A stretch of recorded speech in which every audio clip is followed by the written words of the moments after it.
E aí, gente, beleza? Mais um vídeo aqui sobre Go. Hoje a gente vai testar o Create User Controller aqui do nosso projeto.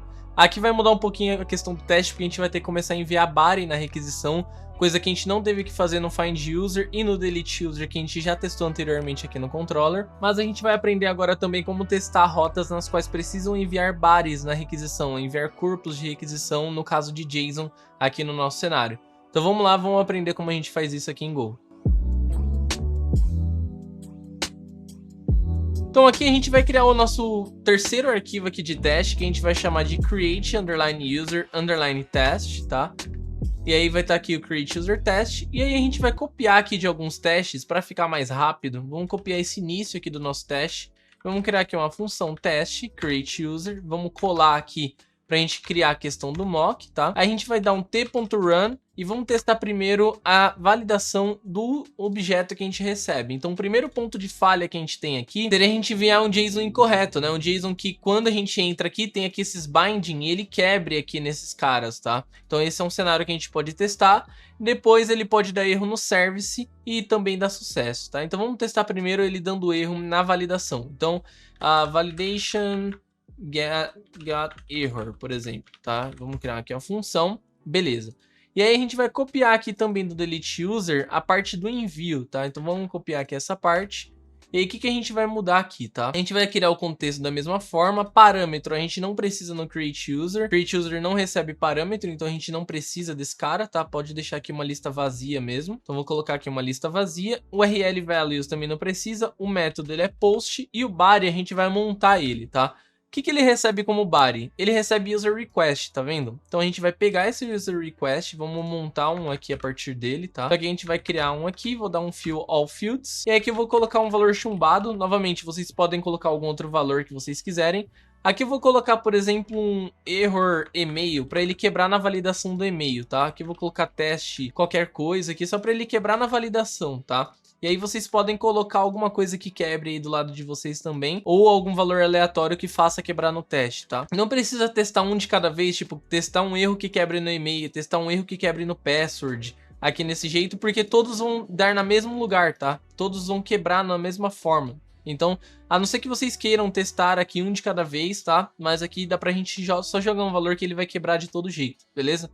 E aí com o user request a gente precisa mandar no lugar de new, a gente precisa mandar um IO reader, tá? Reader closer aqui nesse caso, pra gente conseguir fazer ele enviar esse body. Como que a gente vai fazer? Primeiro a gente vai ter que transformar esse objeto em JSON, no caso em array de bytes, pra gente transformar em string. Então como que a gente vai fazer? A gente vai colocar aqui um b, underline, dois pontos igual, json.marshall e vamos mandar o user request. Com isso a gente vai ter aqui em mãos uma string, no caso um array de bytes, que foi convertido a partir do nosso objeto. Agora a gente vai colocar aqui um string reader, então string reader recebe io.nopecloser, e aí ele vai pedir um reader aqui, tá? De onde a gente vai pegar esse reader? Puxando a partir do nosso array de bytes que a gente acabou de gerar. A gente vai dar um strings.newReader, tá? E a gente vai dar um string passando esse b como parâmetro. E a gente vai ter o string reader, a gente vai poder mandar aqui por parâmetro também, beleza? A gente vai dar um controller.createUser, tá?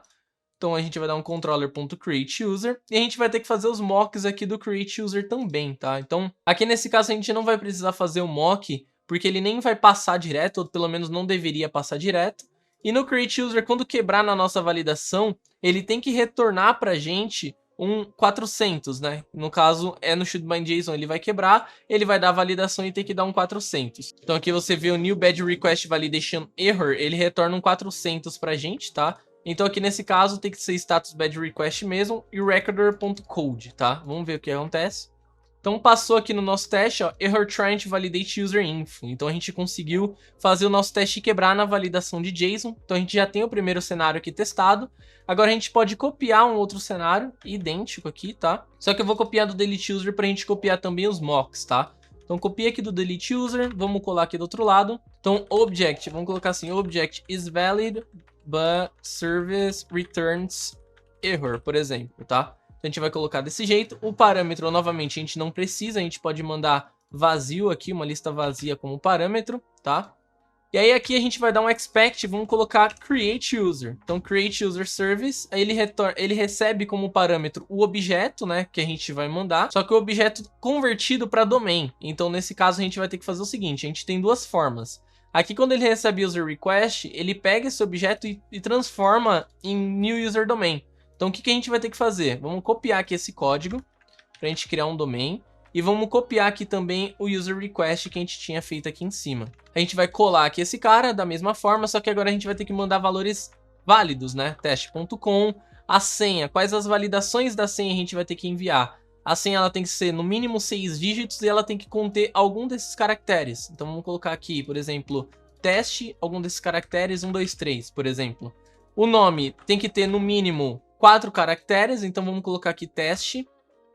User, por exemplo, e a idade ela tem que ser no mínimo, aqui nesse caso, no mínimo de 1. Vamos colocar aqui 10, por exemplo. Nesse caso a gente tem um user request válido. Agora com um domain a gente vai falar que ele vai receber esse domain e quando ele for retornar, ele tem que retornar nulo, vírgula, um new internal server error. Por quê? No nosso service ele retorna duas variáveis, o domain result e o error. Como a gente está forçando um erro aqui no service, o erro ele não pode ser diferente de nulo e o domain ele também não pode ser diferente, igual a nulo nesse caso, né? Ele tem que ser igual a nulo nesse cenário. Aqui a gente vai dar um new internal server error, aqui ele tem que ser um post, o método que ele vai receber. O domain, o body, a gente vai copiar do daqui de cima, igual a gente fez antes, tá? Então a gente vai copiar aqui esse cara. Com o string reader, a gente vai mandar como parâmetro. Agora aqui é create user context. Então ele tem que retornar um new internal server error. Vamos ver se deu certo aqui, tá? Esse new object eu não preciso. Vamos rodar. Passou também. Então, error trying to call create user service, exatamente o que a gente esperava que acontecesse, beleza? Então, a gente já testou dois cenários aqui no nosso cenário, então a gente precisa só de mais um, que é o cenário onde não quebra na validação, mas também não quebra no service. Então, como que a gente vai fazer isso? A gente vai colar aqui esse teste, então object is valid, but service, então a gente vai colocar aqui and service returns success, beleza? Então aqui a gente vai mandar um usuário válido da mesma forma, só que ao invés dele retornar nulo e erro, ele vai retornar agora nulo no erro, e ele vai retornar um objeto válido para a gente de domain result, tá? Então ele retorna aqui esse model new user domain interface. Então aqui a gente pode colocar para ele retornar também esse domain que a gente acabou de criar, então ele recebe domain, retorna domain, tá? Só que aí no nosso create user ele não vai dar mais erro, né? Aqui a gente pode fazer o seguinte, a gente pode validar se na verdade o erro, o valor que retornou, ele é status ok. Então status ok e o status que foi retornado pra gente. Vamos ver se dá certo agora. Novamente, se vocês quiserem criar os assert, tipo assert, e-mail é igual ao e-mail que eu enviei, o nome é igual ao nome que eu enviei, a idade é igual à idade que eu enviei e assim por diante, vocês podem fazer. Só não vou fazer aqui porque o vídeo fica muito extenso se eu fizer todos os assert aqui, beleza? Então, aqui vocês já conseguem criar os assert para ver se os campos estão iguais, porque meio que ele já está retornando e está retornando status ok como esperado, beleza? Então, se a gente rodar todos os testes aqui agora do Create User com Coverage, a gente vai ter aqui o nosso Create User 100% testado, tá? Então, o nosso Create User tá com toda a cobertura de teste, restando agora apenas o nosso Login User e o nosso Update User para a gente fechar aqui a parte dos testes do controller, beleza? Espero que vocês tenham gostado, nos vemos no próximo vídeo de Go e até a próxima. Falou!